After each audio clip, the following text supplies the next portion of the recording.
Welcome to the Politics Inc. podcast, where editorial cartoonists speak with other editorial cartoonists. I'm your host, Jim Morrissey. My guest today is Kevin, also known as Kallaugher. Kevin has been doing cartoons since 1978 when he got a job at the Economist magazine, doing caricatures and cartoons for them. He's also worked for and still works for the Baltimore Sun. And in his career, he has created more than 4,000 cartoons. One of the biggest takeaways is, all that aside, is he is one of the most optimistic human beings you're ever going to meet. He has such a great attitude towards the profession and what we do and to the craft.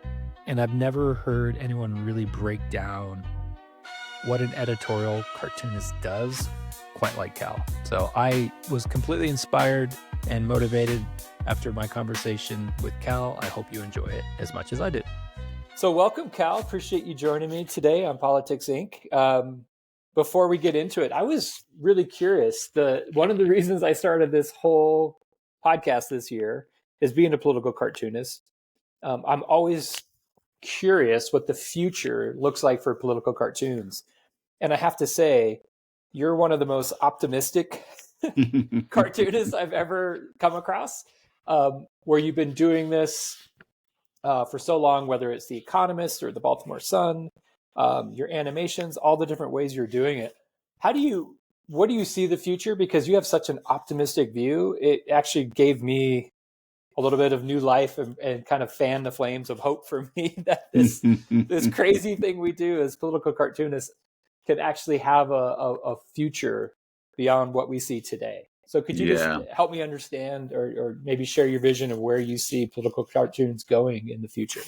Well, first of all, great question. Thank you. It's really nice and fun to be here and love talking cartoons and love your podcast.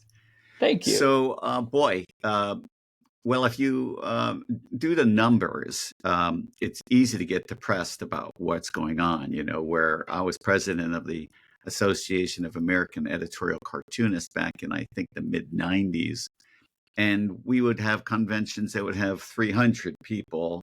And now we get conventions with 30 people. And so, and of course, the natural home of cartoons is newspapers, and newspapers are struggling big time. Even the big names like the Washington Post and New York Times are trying to find their way through this interesting time that we're all in.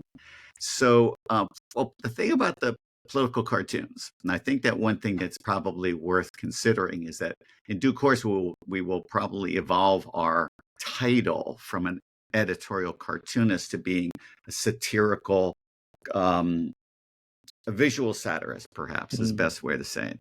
So in other words, we may not exactly be living in the realm of crosshatching, which I am, which seems distinct, or even the static image. And that will be, there's more satire now than any time ever.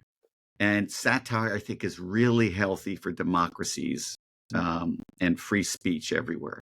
I've always said that you can judge the maturity of a country by the amount of satire it can endure, because you're asking the heads of state, who are the butt of wicked criticism, to embrace it or at least tolerate it. Yeah. So there's a lot of satire going on now, and that's really great. But it's all on the web, and much of it is done by non-professionals, people who are doing memes or, videos and things, and which is really great. But it also means that for professionals like us, we have a higher standard that we have to meet, because people are going to be paying us largely to do this. And so we can't just take the low-hanging fruit. You have to be clever, and you have to have a lot of other elements that you add to your mix. But I also believe that that the special kind of skills that's required to do this job will always be not admired, but respected, because it's, the amount of people whose job or their opportunity is to keep up with the news all the time and comment on it using pictures or images is always going to be valuable. And because nobody wants to, particularly with the shorter attention span, nobody wants to read a whole article anymore, one from a cartoon or something like a cartoon. So I'm optimistic there. For a long time, I thought that the future might involve, particularly with the editorial cartoon, animation. And I've seen some fantastic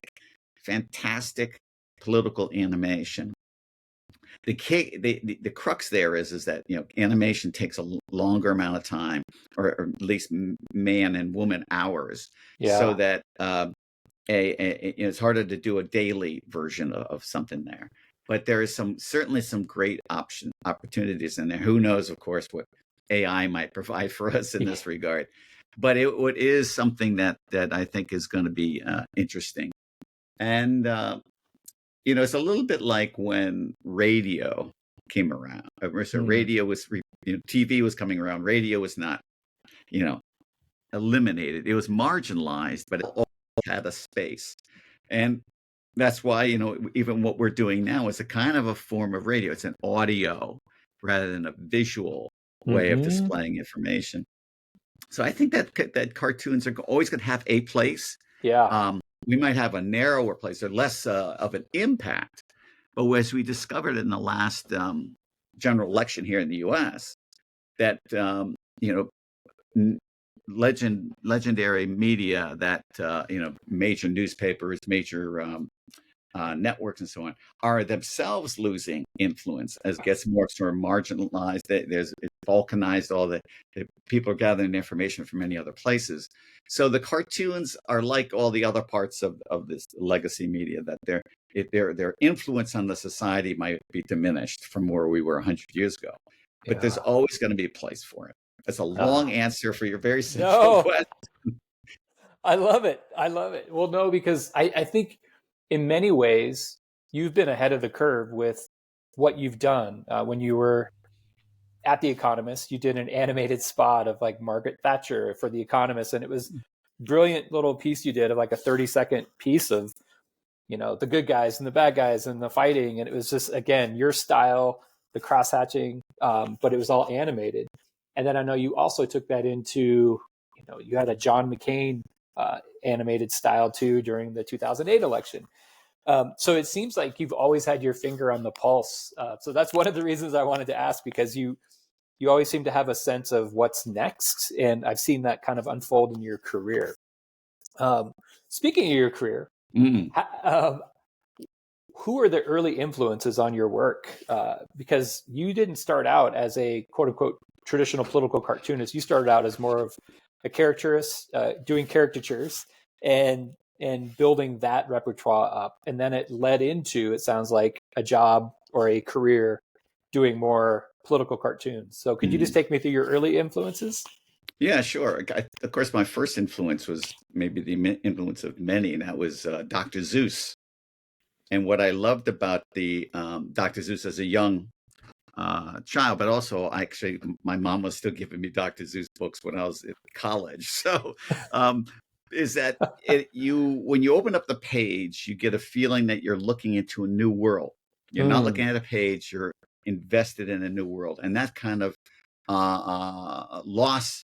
being lost in pictures made a big impact on me. And I understood the kind of the power and the magic of drawing, that you can transport your viewers into this new space. And that's always been one of my aspirations when I do my cartoons. Not always been successful, but it's an aspiration.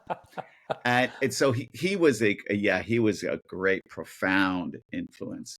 Yeah. Then, of course, when I went to university, I thought I was going to be doing comic strips. Doonesbury had only been out for a couple of years, and that seemed really exciting to me. And also, he had 1,000 plus newspapers were subscribing, so cartoons were everywhere, and I just think so exciting.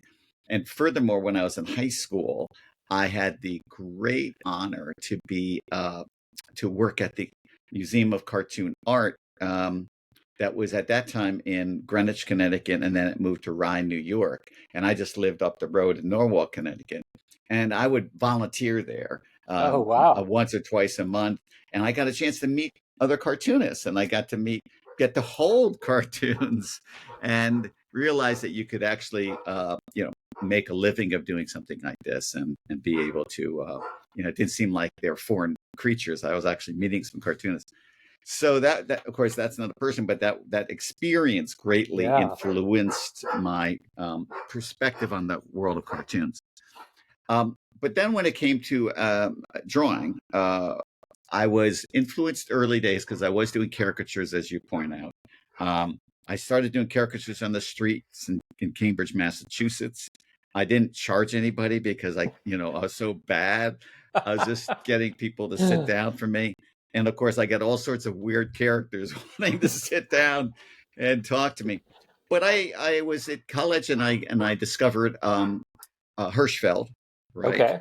Dramatic, beautiful line and expressive characters, and he was a fantastic inspiration. And Hmm. I lived in Norwalk, Connecticut, so we got the Sunday Times. We saw his caricatures every week. Then, of course, David Levine, who was in the New York Review of Books and had a very beautiful kind of a 3D style established using cross hatching. Oh, okay. And I would try to emulate him. I learned a lot from watching how he handled a great many things, but I still didn't know enough about the craft, didn't know enough about technique to be Hmm. able to absorb his stuff too well. So then that now I'm at university and graduating, and I went over to England, and so I started to learn for British cartoonists now, and they inspired me in different ways, several different ones there. And over time, I suppose, partly because my American sensibility and my British presence, I was kind of a mix of both. In the end of the Yeah. day, I think I established something that was a little bit in Iceland or Greenland, somewhere in the middle of the Atlantic. That's kind of where I am. No, that's great because I have to say, you being in England at that time, I mean, you were, rubbing shoulders as a cartoonist with Ralph Steadman and Ronald Searle and so many other greats. Um, is there a difference? Because I think seeing your work that you've done for The Economist and sometimes when I look at cartoons as a whole and I see Europe versus America, I wonder if they hold cartooning or the art of cartooning up to a higher level or of respect more so in Europe than they do over here. But I'd love to get your thoughts seeing how you've been on both sides of the pond. Mm. So there's some truth to that for sure. Particularly France and Belgium. They have many cartoon festivals. Little towns and villages will put on a week-long festival, and it's great. It's a great kind of promotion for the town because people, Yeah. tourists come on in. But they also, that's really they do have a passion for, particularly for what they call bande dessinée, which is the comic strips. But they have also suffered the same fate that we have about newspapers. The newspapers there are suffering big time, laying people off. There's few and fewer cartoonists on newspapers, but their bande dessinée and others are much more like our comic books, where they sell them in comic stores, and Okay. so they can have a life outside of newspapers. Here it's a little different, is that the cartoons really are strongly, including the comic strips, strongly identified with newspapers. And but there's two interesting and distinctive differences between the European experience as a cartoonist and the American experience, particularly in the political cartoon side, Mm-hmm. is that the American cartoonists are, working in one in or two in each city, and when it was at its heyday, the local newspaper was a dominant feature of people's lives. It provided almost all the information on local affairs of which people are interested in, but many of them also carried national and international stuff, and so they became the main source for people's diet. And the cartoonist was, one of the key visual components of the newspaper, and because it gave the option that people might laugh, people would turn to that page and immediately read the cartoons. So the name of the cartoonist and their community became quite large. And I remember coming here and discovering this and seeing kind of the rock star status that so many cartoonists had here when I would come over to conventions from England. I was just astonished at the kind of role that they played. But it was largely because of that sort of thing. But in UK and in Europe, what's different is that there's not that many local newspapers. Almost all the papers cover, in the UK, they're all national papers. And then in France, they do have some regional papers, but the big papers go throughout the whole country. So if you are lucky enough to be a cartoonist for that, then, you have, a large name that people might know. But the comic strip folks have a very sort of a much narrower population that they appeal to, except for the ones that are child oriented, that or something that where young folks in like Tintin and Oh yeah. Asterix are really fantastic, but they have a broader audience, and Hmm. it is a very different kind of environment to work in. I think working for local papers in the U.S. was maybe a little more interesting because the local politicians go nuts when you do cartoons about them. And so that you had a really you're almost like you were one of the most I'm going to say powerful is the wrong word, one of the most visible um, commentators in your Mm. region, because you're the only person, or just about the only person, making fun of the powerful in your region. Everyone else is being deferential or just reporting the news, but your job is to take their head, turn it upside down, place it on their knee, or do whatever you want to do with it. And you take their face, put it together under your control, and they hate you. So that's fantastic. No, I love that. And I think again, I've doing some more research into seeing your body of work. You have a great way of saying, "Hey, I'm a professional 6-year-old." Yeah. Uh, do you? And I think that's one thing you've really kept all these years is you still have I'll call it like an awe and a wonder and an amazement of this craft. Mm. Can you take me through a little bit of your process? You kind of break it out, but I'd love for you to take us through when you get an assignment, how you go from wearing one hat to another hat to another hat. Because I thought Mm. you did such a good job of succinctly breaking it down. Hmm. Because a lot of people don't realize when you get in, you're a cartoonist. Deadlines are our friends, Yes. and we have to hit a deadline by a certain time. Come Yeah. hook or crook, drawing it on an airplane or wherever we're at doing it. Could you take me through your process of how you go from wearing your first hat to getting and meeting the deadline with your Mm. last hat, as you say? Yeah. So each of my cartoons is a full day process. When I was working at the Baltimore Sun, it was maybe more efficiently described, because you arrive at the paper at a certain time, and then you had to finish at a certain time, because the printers were down the hall and would take it off your table if you hadn't had it finished, to fill a hole that was supposed to be yours. And so you had to become very efficient in mastering that timetable, Hmm. and producing the highest quality work that you could in that time. And those kind of things, those kind of what could be regarded as high anxiety situations, can scare a lot of people away. But I love it. I love the energy that it creates, and it's like the adrenaline is going, your heart's pumping. Go, yeah, yeah, let's go. This is great. But it took me a long time to develop a good, reliable um, production pipeline Hmm. that would be, even when I was feeling my worst, or some nothing, things where I was drawing a blank, that I could come up with a cartoon of the minimum professional standard, because I had a hole that was open. It was going to be read by several million people the next day. You got to make sure that you get it right. So the way I evolved over time was to first, basically regard myself as a journalist. And you are, when you're a political cartoonist, you're not the funny guy. You should be not worried about making people laugh, but making them think, using your cartoon and your visual language to be able to engage people and challenge them in a way that sometimes they don't get challenged in any other part of the paper. And that could take a while. In fact, you never stop being a journalist. You're always ingesting information. You're asking questions of people. You're interviewing people.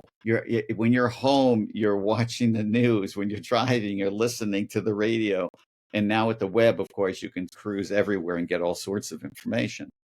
And when you're a political cartoonist, at least in those days, what made you kind of special, but also was a big pain in the ass, was that you had the whole world to look after. You weren't just doing local cartoons. You had to kind of know local cartoons. You had to have state cartoons. Then you had national, US national, and then you had world cartoons. Now, each one of those has a certain amount of information and background that you have to keep in your reservoir. You have to constantly stay about 80% informed about all of these things.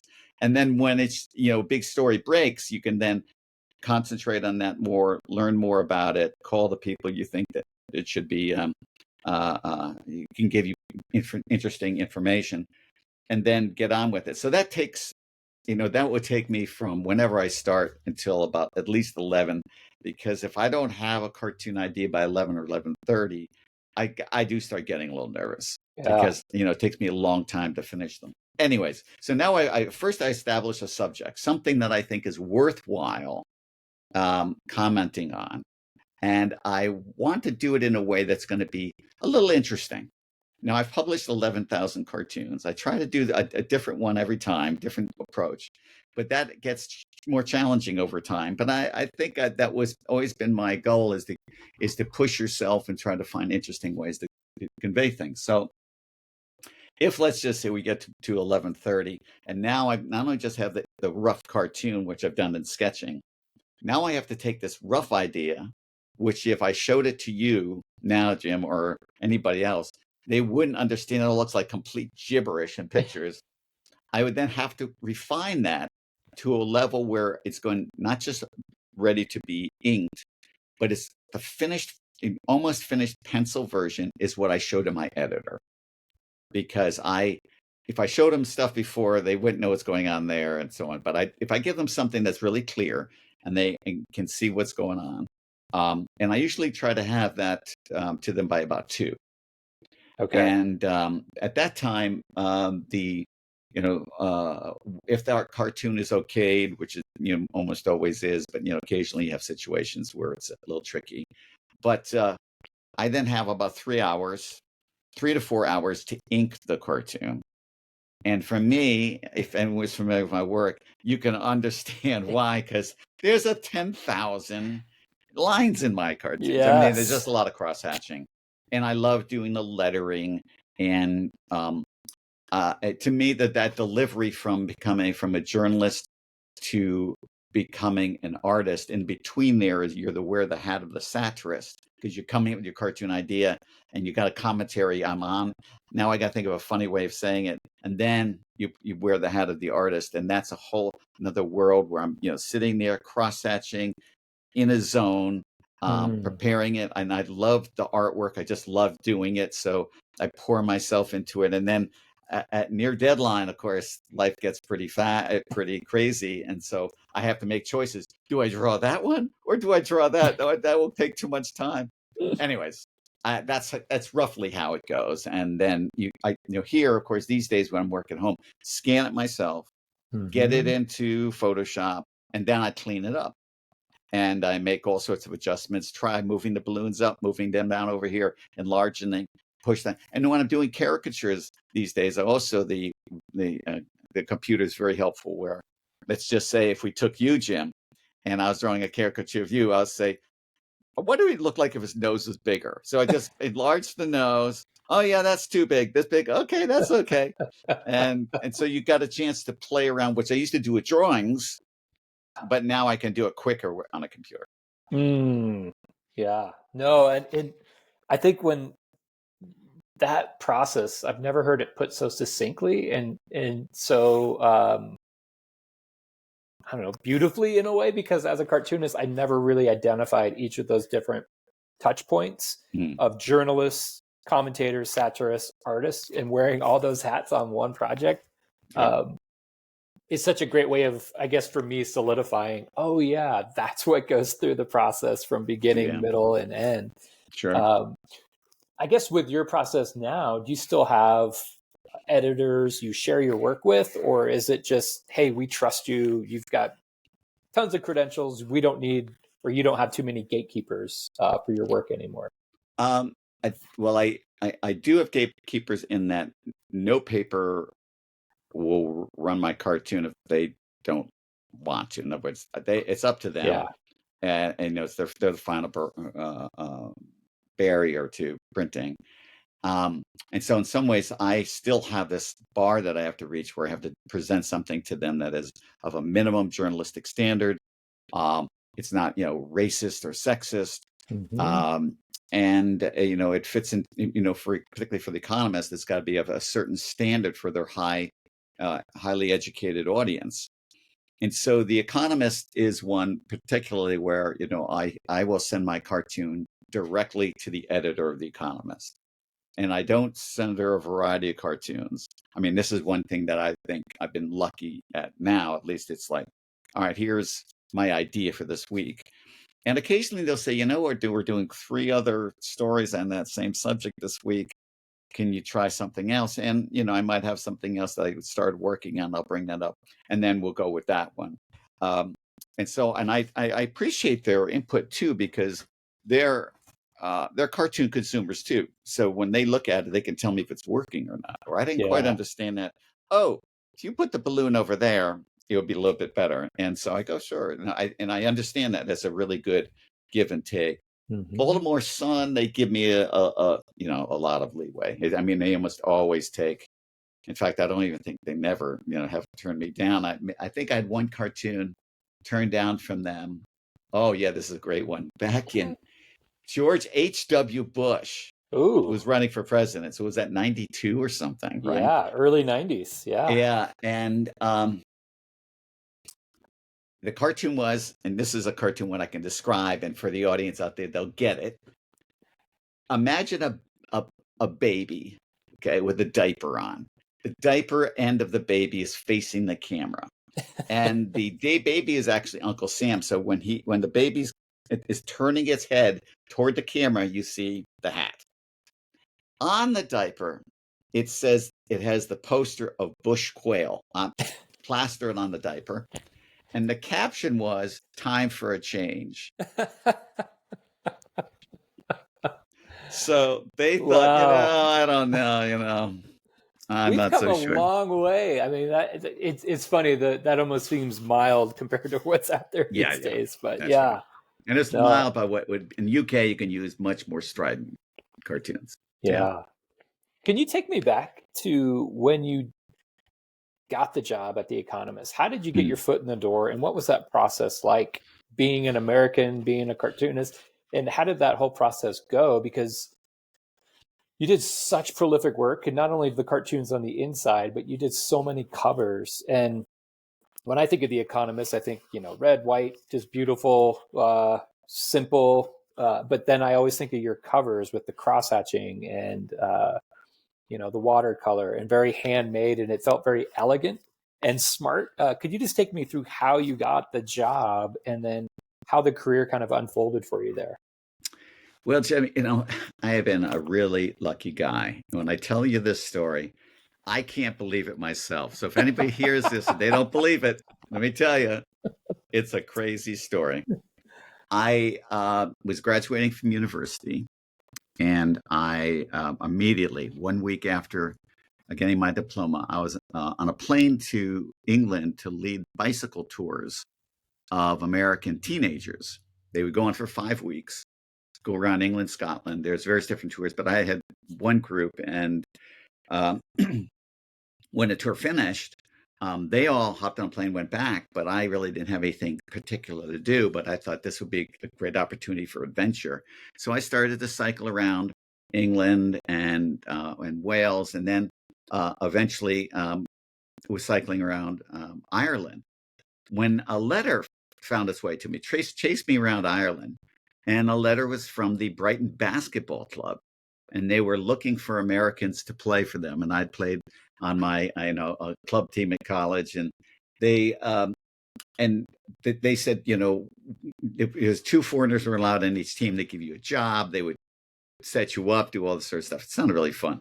So Yeah. I said, of course. So I go down there, and as it turns out, it wasn't quite as well planned as they originally thought. Now, I played, it was a great season, but they didn't have money. They lost, it was a real difficult thing. So I started going in the streets to get extra money, doing some busking, doing caricatures. And at one point, they got me a job at this a private school. In England, they call them public schools, but it's a private school as a maintenance man. Hmm. And when I arrived at my job for doing maintenance, they shoved me in what they thought was going to be the worst possible job, which was joining the painting crew, who were these rather boring guys who didn't really want to work.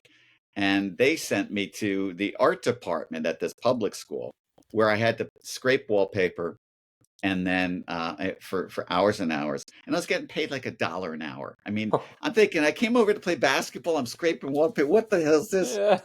So to keep me entertained, I would draw cartoons on the wallpaper, and then scrape some off, then draw some more cartoons. And the art teacher walks in. We start chatting. He hears my accent, cartoons, blah, blah, blah. Because I'd done cartoons, by the way, for my college paper. And my senior thesis was a 13-minute long animated cartoon based on a comic strip that had in the college paper. So this, we're talking cartoons, and the guy says,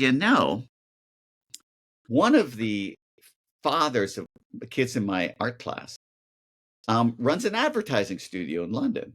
And oh, by the way, he just lives over there, right, off the campus here. You should go talk to him. Well, 5 o'clock that afternoon, I had my portfolio, whatever I could find. I was knocking on that door, and the father opened up the door, but he only opened it up about 6 or 10 inches. He had no intention of letting me in. But his daughter, who must have been 6 at the time, said, "Daddy, Daddy, Daddy, that's the Muppet Man." And she was right. I used to go on the streets with Muppets and entertain people. So she said, "That's the Muppet Man." So he said, okay, come on in. So I sit down, and he gives me the name of his art director and tells me to come up and see him. So I call his art director, go up there. And he looks at my portfolio and says, I don't really have any work for you, but here's a list of every single art director in London and their phone number. Call them and tell them I recommend you come by. So this was great. So for the next 3 months, I would play basketball or do a terrible job during the day. In the evening, we'd play basketball, and games were on the weekend. But I would try to get to London. I'd take an afternoon off twice a week, get up to London and see somebody. And I went down that list. Wow. Last on the list was The Economist. Okay. Everyone had been very polite, but nobody had anything. And it was about 3 weeks left in the basketball season. And I had, just, assuming I was going to be coming back. That was what it was going to be like. So I called up The Economist. That we'd set a date, and I called them up to tell them, you know what? Yeah, don't worry about it, And they said, no, you got to come up. You got to come up. I said, okay, come. So I remember before I went up for the interview, I went busking to get some money to buy myself some new black socks, which I needed. And so I head up to The Economist, and I showed them these cartoons. Now, when I was sitting in the lobby, I really wasn't that familiar with The Economist, and they had copies of it in the lobby, and I'm looking at it. Holy, my God, this is like gray turgid text. It's like reading the Bible. And there's no cartoons. There's no, rarely any photos. Yeah. And I'm looking at my portfolio, and I have, animation clips. That's not going to work. I gag cartoons. Nah, that's not going to work. Comic strips. Nah, that's going to work. All I had left was a series of about 6 or 8 caricatures that I'd done of Harvard professors the year before. That's all I had. So I went upstairs, not thinking anything was going to come from this. And when the art director at the time saw these, he said, "You know what? Why don't you leave these with us, and I'll get back to you." So I said, "This is interesting." So 4 or 5 days later, I get back to him. He says, "Well, guess what? We had one of our editors here whose husband teaches at Harvard. She thinks he's great. Then another one here, he was a lecturer at Harvard. He thinks he's great. And another one here is the president of the Harvard Club of Great Britain. He thinks these are great." and we'd like you to come in for a 1-day trial next Wednesday. So I said, Wow. okay, this is great. So Tuesday night we have basketball practice, and the practice would go till 10 p.m. and the pubs would close at 10:30. So the fastest we'd run all night would be between the gym to the pub to get a couple of pints. So I'm sitting in the pub talking to my teammates and saying, lads, can any of you guys tell me anything about British politics? Because I'm going to be seeing The Economist tomorrow. And they kind of, they jaws hit the floor and they said, what you need to do is go home, turn on the telly, and Mhm. watch Newsnight, which is like American Nightline. It was Okay. 4 times a week. It'll be at 11 p.m. and you go on for an hour. And that night they were interviewing this prominent British politician, the number 2 in the government, a guy named Dennis Healey, who was the Chancellor of Exchequer, but he was also God's gift to caricature. Yeah, this giant round tomato face, right? These giant eyebrows and little bunny rabbit teeth. And so I'm sitting away sketching him and having a good time. But now it's getting toward midnight, and I got to get up early to go to the Economist. So, I leave it at that. So I go to London the next day. I show up at the Economist, and they say, Cal, for your 1-day trial, we'd like you to draw Dennis Healey. No. And that was it. That was it. And I've been with them ever since. Oh, what a story. Man, what's so great about that is you kind of kept your act sharp every step of the way. You didn't like, oh, whether it sounds like you were playing basketball, but still finding time Yeah. to drawing on wallpaper, and then seizing or looking for the opportunity. I think that's such a great story and a great reminder for people listening of being lucky is a gift, but you have to have the skills when the luck shows up at your doorstep to actually Yeah. fulfill it. So, Yeah. man, what a story. That's so good. One of my favorite, again, because your work doing caricatures is always so inspiring. You have a line that says, "Oh gosh, a line that dictates reality," and I always love that. So, is there when you're looking at someone, and maybe it's not always like a fluid step by step thing, when you're doing caricatures? What's kind of your first go round with them? I mean, is it again like you were talking with Healy, tomato face, little teeth, big eyebrows? How do you kind of deconstruct, or do you even consciously know, or is it more subconsciously when you're doing a caricature? Yes, so it's a caricature, by the way, super, super fun and super hard to do well. I Yeah. love having the web and seeing some outstanding global caricatures do their work, and sometimes I just shake my head in amazement of what's possible out there.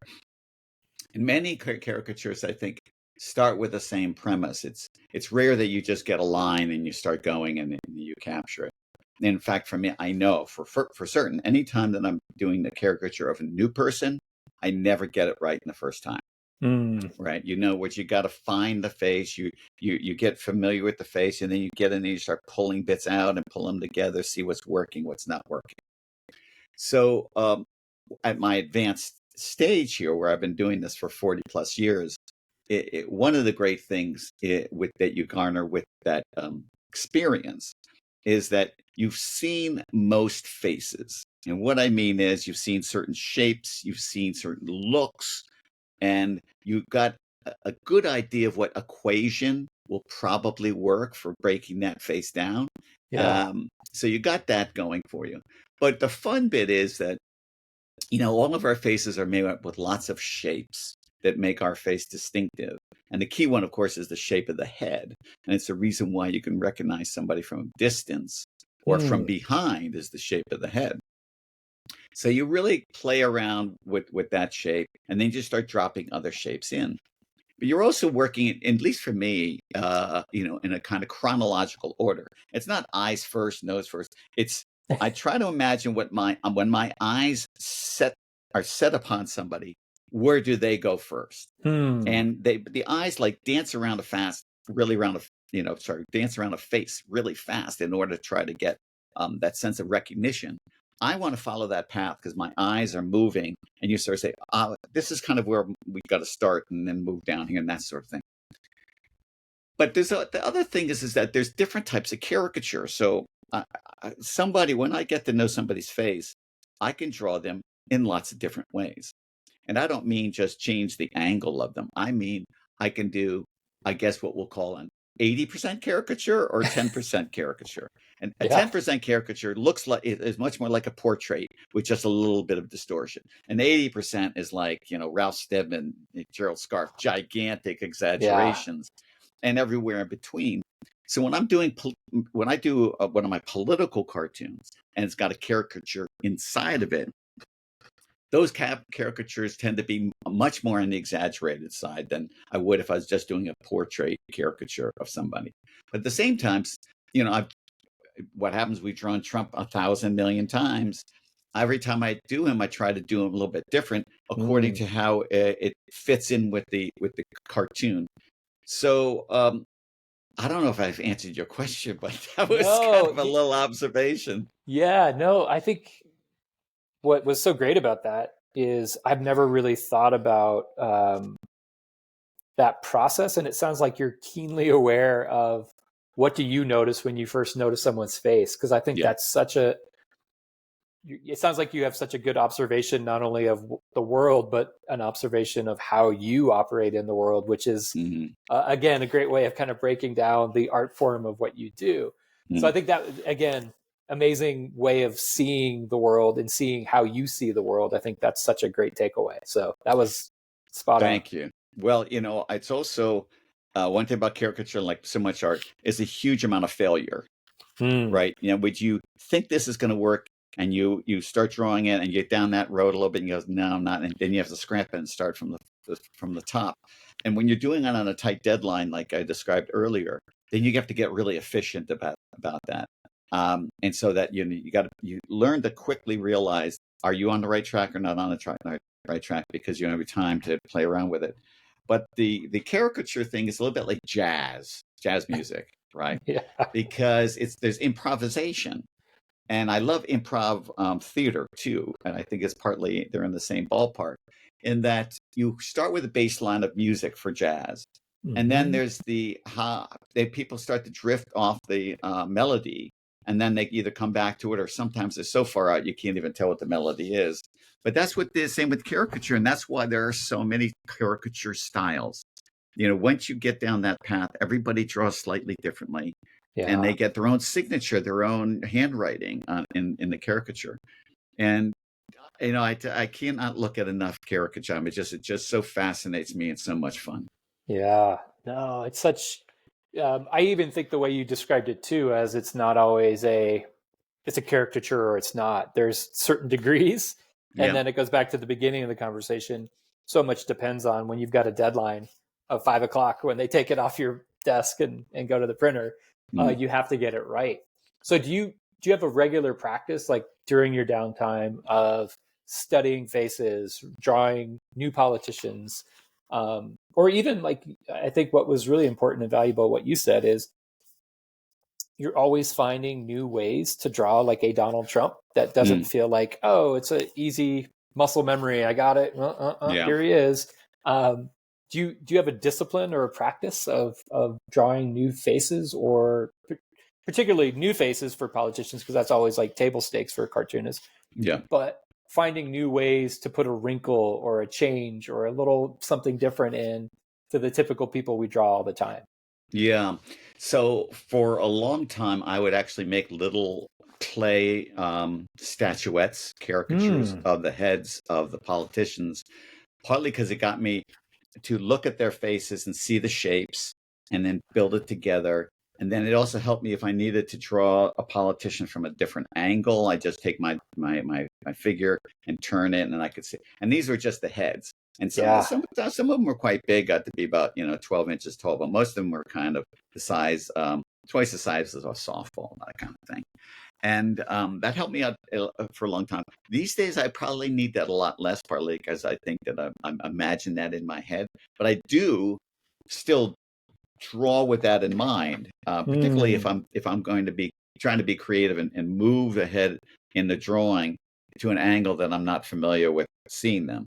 And then I have to almost build their faces, build their heads rather, on paper, and sometimes move them around once I've had the head shape established, and then find a way to view them from a different place. But ordinarily, that then kind of sticks in my brain so that the next time I come around, I've already got that information has been resolved, and then I can add to that and get more observant.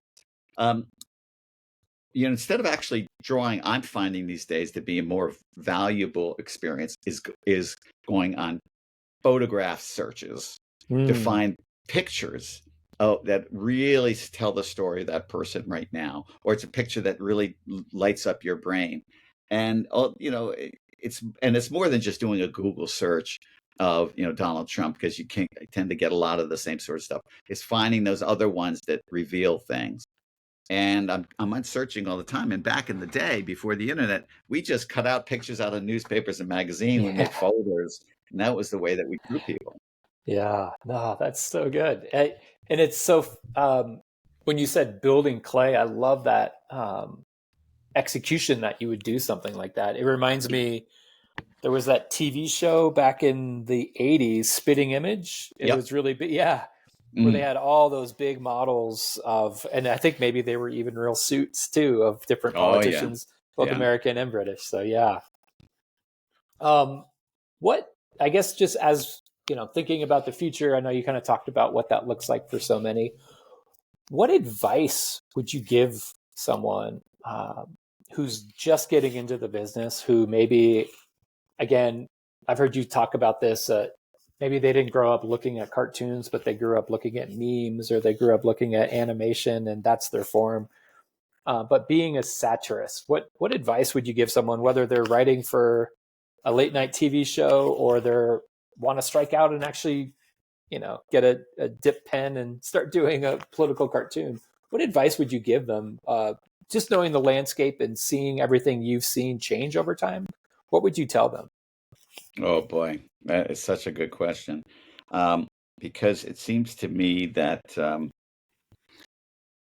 it's almost like three questions at the same time. Hmm. That you want to somebody who's interested in getting involved in the satire business, let's say, or just trying to find a way to how do I look at things satirically. Yeah. And so you got that element of it. Then there's the other element is, well, how do I get well enough informed to be able to then comment on things with confidence that what I'm saying, is a wise thing to say, because that's very difficult. Yeah. Um, because you feel like an imposter telling people what to think when you only started reading about this last week. Um, but then there's the other side about the drawing side. Doing cartoons with their specific skill sets. Where do I start with that? What's most important? And that sort of thing. So I'm going to try to tick those boxes off Yeah. if you'd allow me to do that. No, that'd be great. So the hardest bit is, how do you become a satirist? How do you look at the world with a little bit of a more of a critical edge, um, and be able to then make it something that's compelling to talk about? And one of the things I tell folks is always try to become a satirist on those things you know really well. Yeah. I'll give you an example. I was invited to judge a middle school art contest where they were all doing cartoons. And I was going to go down to the school, see the cartoons in the wall. And you can imagine most of them are like they're just copying other cartoonists, or the parents gave them the idea or something. And it's kind of rudimentary artwork. It's all fun. They're having a good time. It's an interesting project. But this one kid did a cartoon about a local subject, which was called, I think it was called like flexible scheduling, which the county had introduced to schools, where there was going to be shorter periods, more periods, but they're going to be shorter, and the time between classes was going to be lower or something. It was going to be a big upheaval in the local school system. So he did a 2-panel cartoon The first panel was the principal talking to a bunch of kids saying, under no circumstances should you guys use drugs. When it comes to drugs, you just cannot give in to peer pressure and you must say no. Second panel is the kids asking the principal, well, why did you go to this flexible scheduling? And he says, because all the other schools in Howard County did it. Right? And this was, you take a local Wow. thing where Wow. it, and then that's the place you go. You can do satire about your own family. You can do satire about your classroom. You can do, anyways, that's the place to kind of hone your skills, but Yeah. also gain a kind of perspective. Because everybody's doing it about Donald Trump on the national stage and all that sort of stuff. And a Yeah. lot of it's really good. And it's not just going to be drawing stuff. There's going to be great songs out there. There's going to be videos out there, really smart stuff, really, really great stuff. Not to say I don't want to scare you away. If you want to go into those things, you must. But Yeah. I'm just saying that if you want to get a foot in the start, trying to get a little perspective, is start with those things that you know. The journalism side, and that is the information side, is may seem daunting because you can just imagine the kind of hours that it requires to read stuff and get up and get in touch with all the various different angles and so on and so forth. And I think that it isn't as if you're going to do a massive cramming like you're doing your PhD or something to try to come out with ideas. I think it is that first of all, you want to start with a degree of curiosity. Mhm. Curiosity is a much understated skill that's required for so much in life. And what's also interesting to me is how little curiosity there often is out there. So you want to hopefully try to get into informing yourself because it's kind of interesting to learn about various different things that you don't know about and why you want to go there. But I Yeah. guess because it takes time, then there's how do you prioritize what you need to ingest, right?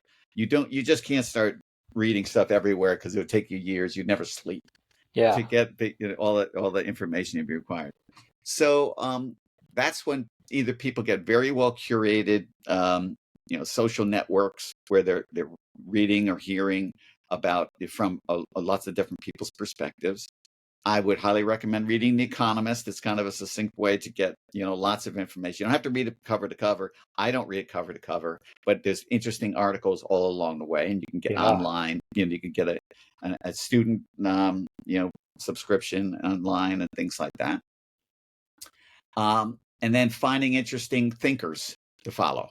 People who Mm. have provocative, interesting ways, and don't get thinkers who you agree with.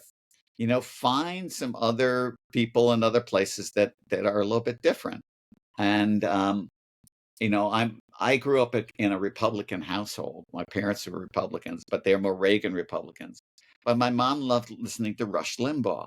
And I would listen to Rush Limbaugh, and I thought, this is very informative to me about a certain perspective. So, you know,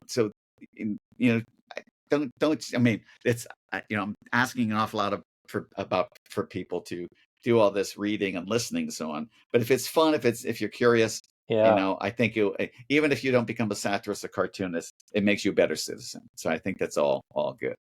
Finally, there's the art thing. So if we're going to assume for a moment, and maybe it's wrong for us to assume that cartooning is going to be this business that's going to be in newspapers in the way it's always been.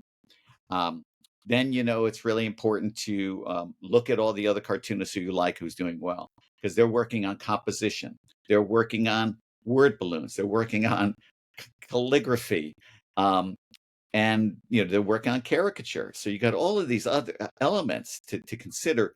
And that doesn't even include the other stuff we talked about. Yeah. So, but you can learn a lot from that, and I think you want to start, on the simple side. If you have a good cartoon idea, you can have stick figures doing the cartoon idea, and it's still, a good cartoon.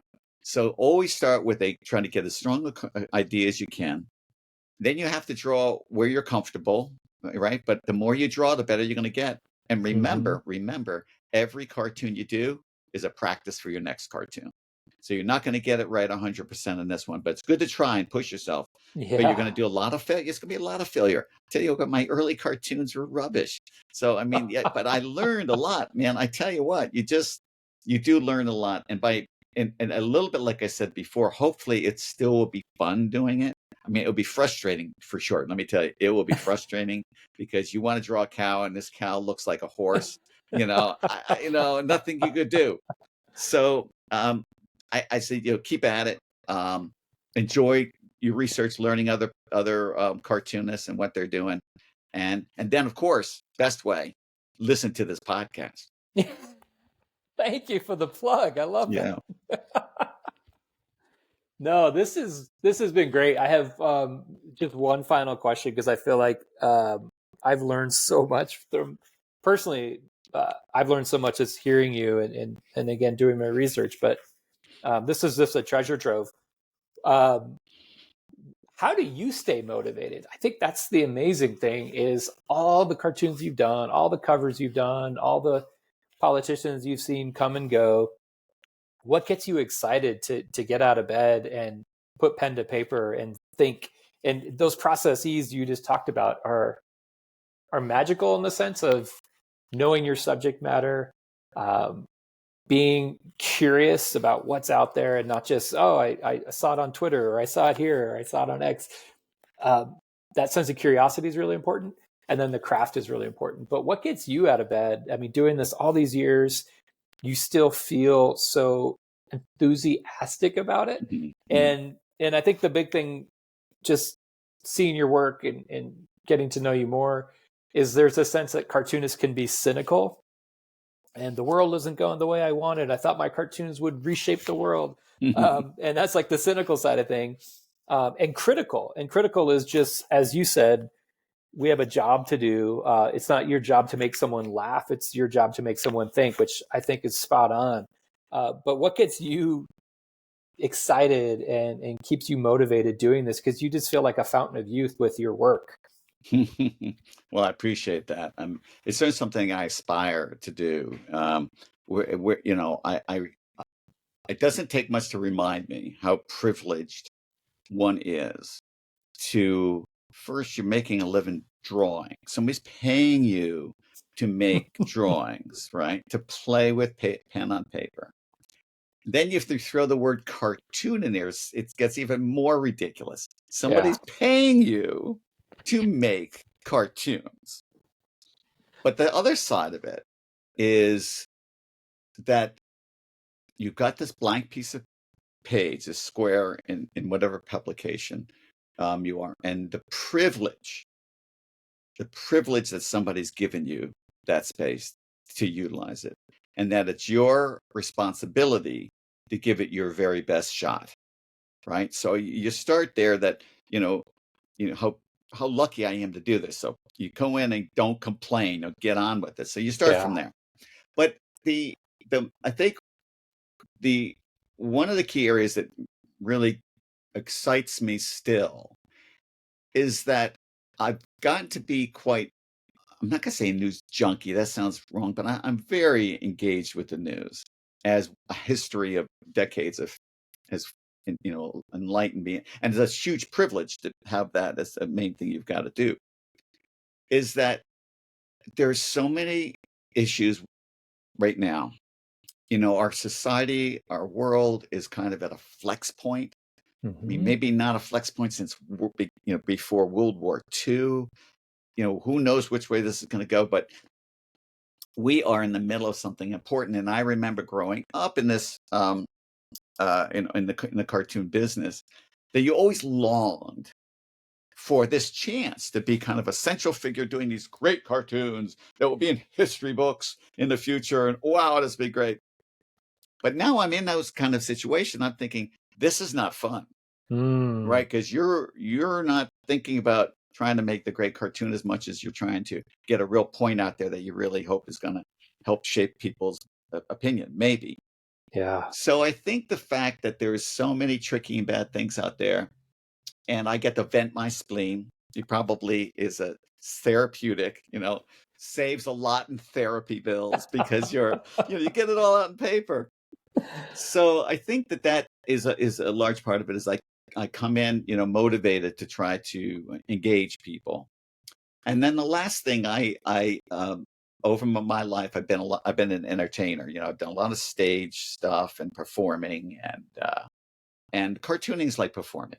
And I like being on stage. I like having a cartoon where you can be the center of an important conversation, and hopefully you can take that conversation and move in a certain direction. You may not change people's minds, but you make people reflect and think. And so I get gassed by that. I really gets me going.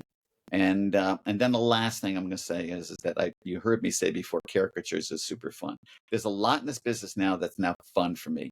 I gotten through all those awkward bits, mostly got through them. I still have to struggle with things, but it's good struggling. I'm glad that they struggle.